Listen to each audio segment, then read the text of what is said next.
Hey guys, it's Roscoe, and on the Space Catch today I'm going to be reviewing this Battlefront II Inferno Squad by Christie Golden. And there is the back.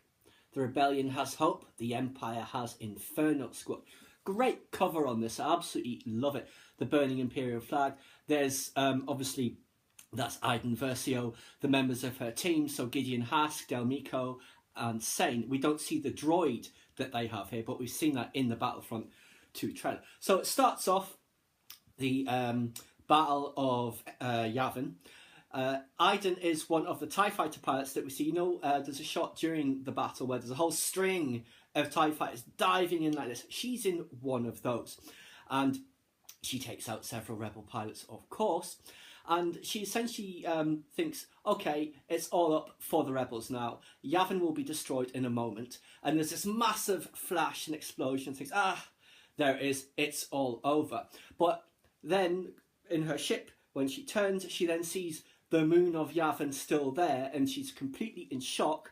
The Death Star's been destroyed. I think that might be what we see in the trailer when you see a TIE fighter flying through a load of wreckage. I'm not sure though, that might be referencing something else.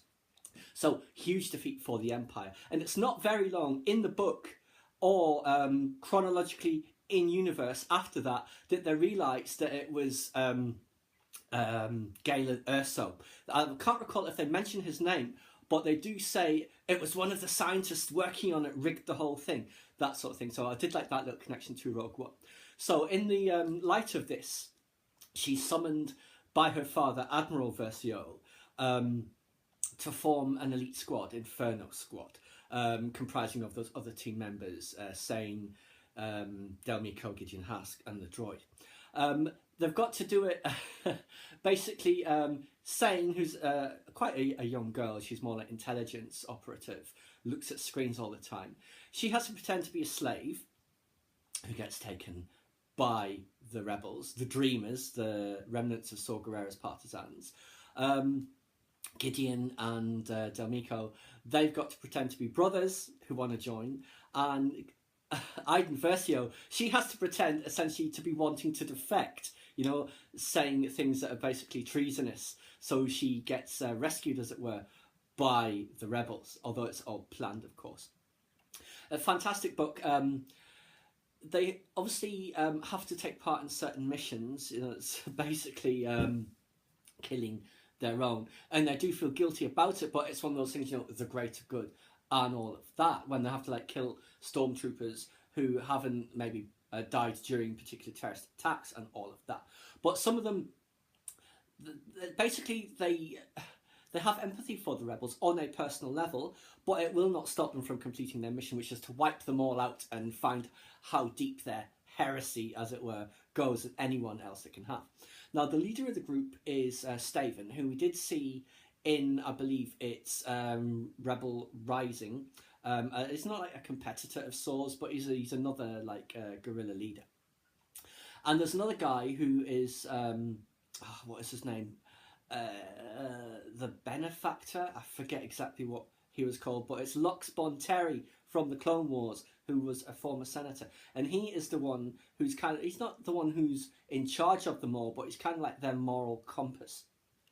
And because they need a figurehead, as it were, a face they can present to the galaxy as someone from the Empire, saying the Empire's evil, they choose Iden. And he teaches her how to speak in public, basically. You know, when you see in the Battlefront II trailer where she's saying, hope cannot save them, that's on Vardos, her home planet, by the way. You can recognise it by the red and black. You also see it when there's a big ATAT foot comes down.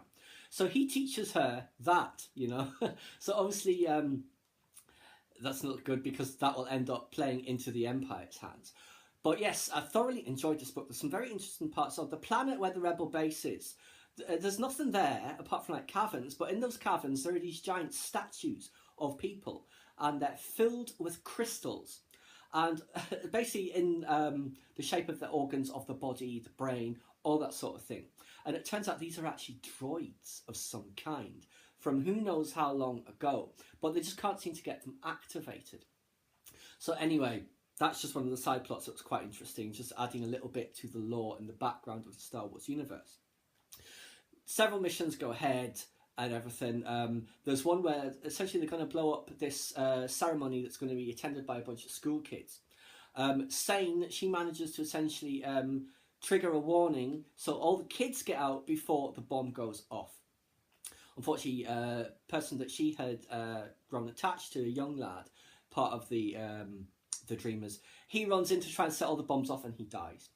So anyway, eventually, of course, it's time to spring the trap, although it's forced upon them. Sane accidentally reveals that she knows a language that she's not supposed to. As a slave, she's only supposed to know, like, say, Basic and Huttese. But two of the Dreamers are talking in another language, which she does know, and she answers them in that language, and then it all falls apart. Yes, she has to kill herself to try and protect the others, but they're all on very thin ice, and that's essentially the moment when they do decide we have to strike. So Iden, she's off with Lux Bonteri, supposedly learning more public speaking, but he's essentially saying, are you going to kill me now? And all that sort of thing. So the others have killed all of the Dreamers by the time that she gets back, but I think it's Gideon realises that Iden's blaster was only set to stun, not kill, so that might not be the end of Lux Bonteri. Look, probably is. It is left open.